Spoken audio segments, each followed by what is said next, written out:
ఇంకా ఏ ధర్మం మీదైనా సరే ఇలాంటి అపవిత్రం ఒక చర్చి మీద జరిగిన, ఒక మస్జిద్ మీద జరిగిన దేశం అల్లకల్లోలం చేసేస్తారు, ప్రపంచం అంతా మాట్లాడతారు, గ్లోబల్ న్యూస్ అయిపోద్ది.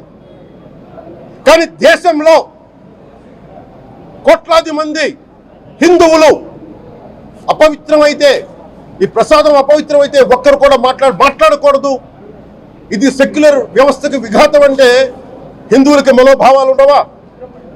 ఇది ఒక్కరు నిందించట్లా, అసలు మీరు ప్రస్తావన చేయకూడదు, ఇది తప్పు, ఇది మాట్లాడకూడదంటే ఎట్లా? ఇదే వేరే మతానికి మీరు అన్వయిస్తారా? నేను అన్ని మతాలని సమానంగా గౌరవించేవాడిని, ఇస్లాంని గౌరవించేవాడిని, క్రిస్టియానిటీని గౌరవించేవాళ్ళం మేమందరం. సనాతన ధర్మం అని మొత్తుకుంటున్నాం. దేనికి సనాతన ధర్మం అంటే? సనాతన ధర్మానికి ఒకరు ప్రారంభించింది కాదు, ఇది ఒక వ్యక్తి ఒక కూర్చోబెట్టి ఒకరు స్టార్ట్ చేసింది కాదు. ఇది కొన్ని వేలాది సంవత్సరాలుగా అన్ని మతాలని, అన్ని విశ్వాసాలని అలింగనం చేసుకున్న నేల ఇది. అలాంటి విశ్వాసాలకి దగ్గర తీసుకున్న ఈ నేల మీద ఇలాంటి అపవిత్రం జరిగితే, రిపీటెడ్గా జరిగితే, ఒకసారి కాదు, 2 సార్లు కాదు, రిపీటెడ్గా జరిగితే ఇప్పుడు కూడా మాట్లాడకూడదంటే అది తప్పు చేసిన వాళ్ళం అవుతాం. మేము దోషులకి శిక్ష పడాలి. ఫుడ్ అడల్టరేషన్ ఇది మేము కాదంటలా. టీటీడీ బోర్డు, అప్పుడు టీటీడీ బోర్డు బాధ్యత తీసుకోవాలి. పొలిటికల్గా వచ్చి అలంకారప్రాయంగా ఒక్కొక్కళ్ళు వచ్చేసి దర్శనాలకి టికెట్లు ఇవ్వడానికి మీరు బోర్డు మెంబర్స్ అవ్వలేదు. మీరు ఎవరు చైర్మన్ కానీ ఈవో కానీ, మీరు అక్కడ ధర్మాన్ని పరిరక్షించాలి. మీరు అక్కడ మీ ఇష్టాలకి మీరు కూర్చోబెట్టి మీ ఇష్టాలకి కాంట్రాక్ట్లు ఇచ్చుకోవడానికి మీరు టీటీడీ బోర్డుకి మీరు వెళ్ళలేదు. మీరు అందరూ, మీ అందరికీ బాధ్యత ఉంది. మీరు నిర్ణయించుకోవాలి.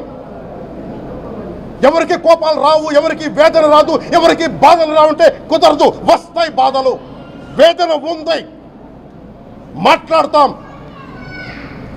మర్చిపోకండి ఎవరు. గత ముఖ్యమంత్రి గారు కూడా నేను చేస్తా ఉన్నాను, జగన్మోహన్ రెడ్డి గారికి కూడా. ఇదే చర్చికి జరిగితే మీరు ఊరుకుంటారా? ఒక మసీదుకి జరిగితే ఊరుకుంటారా? ఒక తిరుమలకు జరిగినప్పుడు ఎందుకు వెనకేసుకొస్తారు? రాకండి. ఏ మతం మీద దాడి జరిగినా సంపూర్ణంగా నాతో సహా మేము ఖండిస్తాం, బయటకు వస్తాం. ఇస్లాం మీద దాడి జరిగితే మేము మాట్లాడతాం, క్రిస్టియానిటీ మీద దాడి జరిగితే మేము మాట్లాడతాం. హిందూ ధర్మం మీద, సనాతన ధర్మం మీద దాడి జరిగితే కూడా నేను మాట్లాడతాను.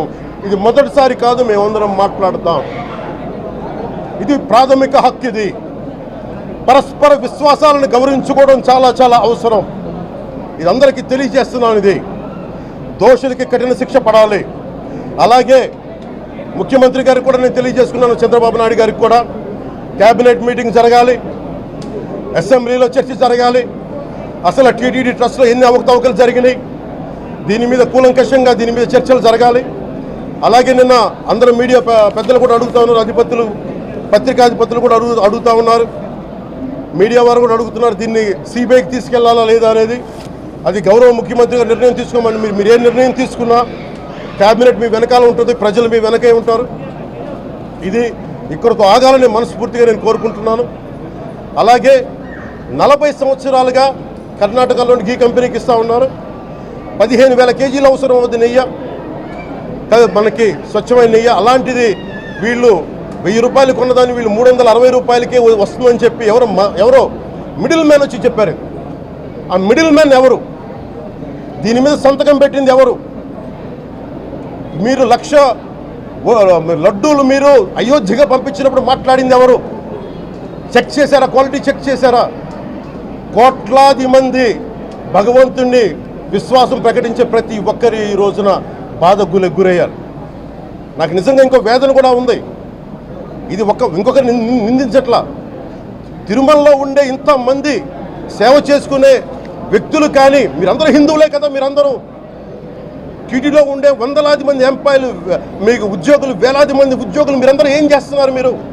మీరు హిందువులు కాదా? మీరు స్వామివారికి అపవిత్రం జరుగుతూ ఉంటే మీరు కల్తీనే జరుగుతుంది మీకు తెలిసి కూడా మీరు ఎందుకు కాముకున్నారు? భయపడ్డారా? వైసీపీ అంటే వైవి సుబ్బారెడ్డి గారంటే భయపడ్డారా? ధర్మారెడ్డి గారంటే భయపడ్డారా? ఏ స్వామి అయితే మీకు ఆశ్రయం ఇచ్చారో ఆ స్వామికి అపవిత్రం జరుగుతూ ఉంటే మీరందరూ కామ్గా కూర్చునే మీకు ఎలా వచ్చింది? మీకు ఇది నేను సాటి హిందువులను కూడా నేను ప్రశ్నిస్తున్నాను. మీరు కూడా తప్పు చేశారు దీంట్లో. ఇది ముందుగా ప్రతి హిందువు గౌరవించాల్సింది. దీన్ని మీ మతాన్ని మీరు గౌరవించుకోండి ఫస్ట్. ప్రతి హిందూ నేర్చుకోవాలి ఇది. ప్రతి హిందూ ఆత్మపరిశీలన చేసుకోవాలి. మీరు బయటికి రావాలి. తప్పు జరుగుతూ ఉంటే కూర్చొని చేతులు కట్టుకొని మనకెందుకులే అంటే ఇలాగే ఉంటాయి. ఇది మారాలి. ఇది అందుకు నేను కూడా దీంట్లో భాగమే. కాబట్టి నిజంగా నాకు ఇన్ని సమస్యలు చెప్పారు ఇన్ని సంవత్సరాలుగా. వైసీపీ మీద పోరాటాలు చేస్తున్నారు. రోడ్లు బాగలేదంటే మాట్లాడాం, రైతుకి సమస్యలు వస్తే మాట్లాడాం, గుడులు అపవిత్రం చేస్తుంటే మాట్లాడాం. కానీ ఏ ఒక్కరు కూడా బలంగా కూర్చొని టీటీడీ ఉద్యోగులు ఎవరైనా సరే ఇలా జరుగుతుంది అని తెలిసి కూడా కామ్గున్నారంటే మీరు మహా అపరాధం చేశారు. ఆ మహా అపరాధానికి నేను కూడా నాకు సంబంధం లేకపోయినా ఈరోజు నేను ప్రాయశ్చిత దీక్ష మొదలుపెట్టాను. ఈరోజు 11 రోజులు స్వామివారికి నేను క్షమాపణలు కోరుకుంటూ దీక్ష తీసుకుంటున్నాను. ఇది మారాలి, భవిష్యత్తులో ఉండకూడదు అని కోరుకుంటూ సెలవు తీసుకున్నాను. నమో వెంకటేశాయ. ఇప్పుడు ఆపరేషన్ లేకుండానే మోకాళ్లకు ప్లాస్మా ట్రీట్మెంట్. మీ ఆర్థోపెటిక్ సమస్యలన్నిటికీ రోబోటిక్ టెక్నాలజీ ద్వారా తక్కువ ఖర్చుతో శాశ్వత పరిష్కారం. Free consultation. ప్రతి ట్రీట్మెంట్ పై 20% డిస్కౌంట్. ఈ ఆఫర్ కొద్ది రోజులు మాత్రమే. త్వరపడండి. V9 hospitals 9281465842.